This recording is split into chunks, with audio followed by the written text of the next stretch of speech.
Buenas tardes, bienvenidos todos a este nuevo espacio donde vamos a hablar un poquito sobre emoción. Estamos con Juan David Erazo y Lisset Ortega y mi nombre es Natalie Pottevin. ¿Cómo están, chicos? Hola, muy bien. Listo, entonces empecemos un poquito sobre el tema que vamos a hablar hoy, sobre las bases biológicas de las emociones, su funcionamiento, sus funciones adaptativas y la teoría de las emociones que plantea Goldman.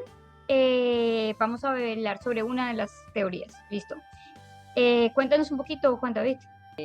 La pregunta es, ¿qué pasaría si tuviéramos medicinas para tener las respuestas emocionales? Como tal, ya existen algunas medicinas, ¿sí? Por ejemplo, para manejar la depresión, el Alzheimer y muchas enfermedades mentales. Pero, ¿qué pasa si tuviéramos como tal las respuestas emocionales? Bueno, primero que todo, el ser humano sería algo muy neutro, no tuviera emociones, no hablaría, no sonreiría, no tuviera ningún movimiento como tal, ¿sí?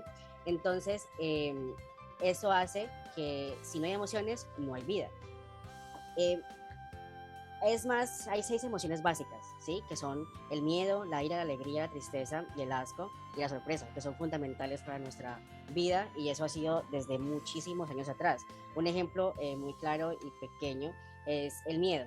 El miedo nos hizo aprender hace muchos millones de años a defendernos de los depredadores y sin él no hubiéramos sobrevivido, ¿sí? La tristeza es uno que hace que uno pierda esa parte para que entendamos a las demás personas, ¿sí? Y que ellos vengan hacia nosotros.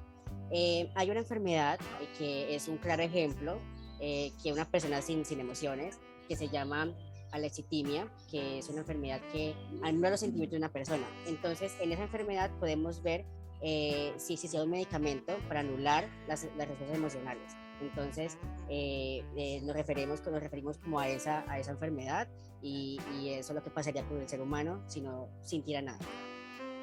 Bueno, perfecto. Liz, cuéntanos un poquito sobre las estructuras cerebrales que pues afectan en la emoción. Claro que sí. Inicialmente pues tenemos nuestra cita de Gorman y Phillips que habla sobre las emociones desde donde comienzan, que es en el hipocampo, y se expresan a través de la activación del hipotálamo, a través del área septal. Desde allí pasan por el tálamo y se experimentan a través de la activación del giro circulado y la corteza entorrinal en su camino de regreso al hipocampo.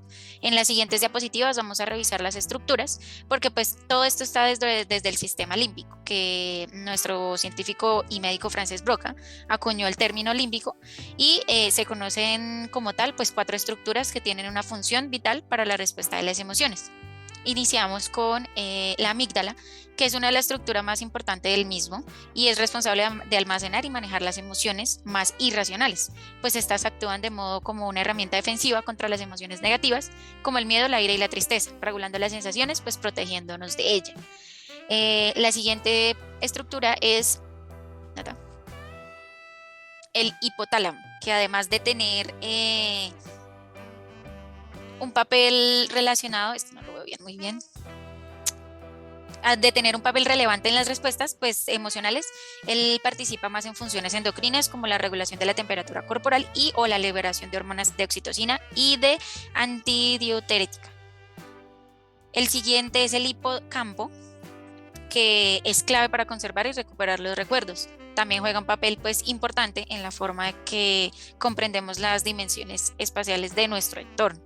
Y finalizamos con la corteza límbica, que esta parte contiene 2 estructuras, la circunvolución parahipocampal y la circunvolución del cíngulo, pues juntas tienen un impacto en la racionalidad, la motivación y en el estado de ánimo.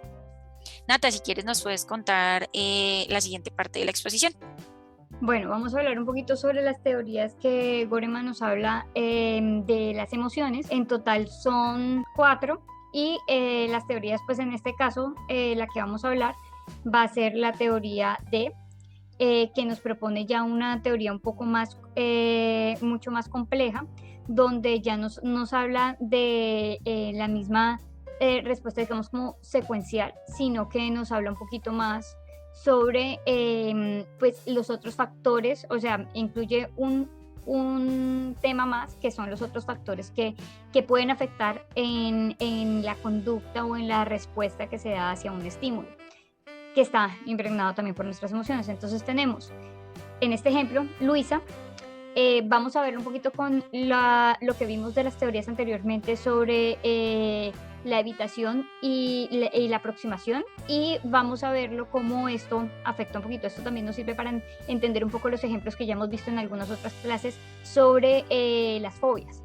Entonces tenemos que Luisa en su infancia tenía un perrito y la mordió en la cara muy fuertemente. Entonces ahora Luisa, cada vez que ve un perro, va a tener miedo como emoción y va a tener una respuesta corporal de salir huyendo o de alejarse del perro, generando esto una conducta de evitación. Pero esto es porque los recuerdos de Luisa, sean conscientes o inconscientes, plantean que el estímulo perro es un estímulo aberrante o un estímulo de peligro. A diferencia que el caso de Pedro. Pedro, a diferencia de Luisa, en sus recuerdos tiene que tuvo un perro grande que era su protector y su compañía en la infancia, o sea que el perrito lo acompañaba a todas partes. Y ahora Pedro, cuando ve un perro, pues va a sentir felicidad y va a querer acercarse y acariciarlo, o sea, va a tener una conducta de aproximación, ya que este estímulo es un estímulo positivo que hace que él quiera acercarse y que no tenga ningún tipo como de aprensión hacia él. Este video fue un video hecho por estudiantes de la Universidad de Ann, sin ningún tipo de retribución económica o busca de difusión. Las referencias que tenemos son principalmente el libro que vimos en clase de Goreman Phillips, y otra de las referencias es la de Belmonte Martínez. Espero que les haya gustado y hasta una próxima oportunidad. Chao, chao. Chao. Gracias.